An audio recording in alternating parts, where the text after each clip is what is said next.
अशा आरोपींना ना कोर्ट ना कचेरी लगेच फाशीची सजा दिली पाहिजे. मुराळे येथील जी काही बालिकेवर लैंगिक अत्याचार करून खून करण्यात आलेला आहे, त्या संबंधातला तो जो काही आरोपी आहे त्याची आज रोजी पोलीस कस्टडी रिमांड संपणार होती. म्हणून त्याला मान्य न्यायालयापुढे कुठल्याही प्रकारचा कायदा आणि सुव्यवस्थेचा प्रश्न निर्माण होऊ नये म्हणून त्याला आज पुन्हा आपण व्हीसीवर घेतलेला आहे. तशी विनंती तपासी अंमलदार यांनी केलेली आहे. तपासी अंमलदार यांच्या विनंतीला मान देऊन कुठल्याही प्रकारचा कायदा आणि सुव्यवस्थेचा प्रश्न निर्माण होऊ नये आणि म्हणून मान्य न्यायालयाने त्यांची विनंती ग्राह्य धरली आणि त्याला व्हीसीवर घेतलं. व्हीसीवर घेतल्यानंतर आरोपीचा पुन्हा आज 4 दिवस पोलीस कस्टडी रिमांड घेण्यात आलेला आहे. आरोपीला माननीय न्यायालयाने 1 डिसेंबर 2025 पर्यंत 4 दिवसाचा पोलीस कस्टडी रिमांड देण्यात आलेला आहे.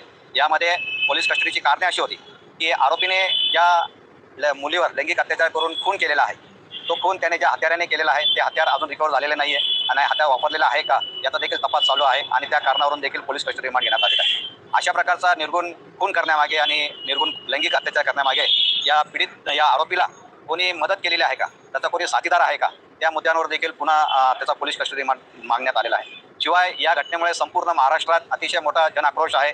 या संतापाची लाट उसळलेली आहे.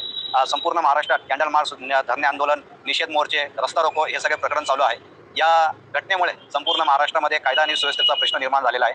गुन्ह्याचे गांभीर्य निर्माण कोर्टाने लक्षात घ्यावे आणि तपासी अंमलदार यांना पूर्ण संधी या तपासासाठी मिळाली पाहिजे असा युक्तिवाद मान्य न्यायालयापुढे करण्यात आला आणि मान्य न्यायालयाने गुन्ह्याचं गांभीर्य लक्षात घेऊन हा जो काही मर्डर आहे अतिशय ब्रुटल आणि कोल्ड ब्लड आहे, अति म्हणजे आपण थंड डोक्याने केलेला मर्डर आपण ज्याला म्हणतो आणि घृणास्पद मर्डर आपण ज्याला म्हणतो, अशा प्रकारचं कृत्य या आरोपीने केलेलं आहे आणि त्याची ग्रॅव्हिटी लक्षात घेऊन मेहरबान कोर्टाने पुन्हा त्याला 1 डिसेंबरपर्यंत पोलीस कस्टडी दिलेली आहे.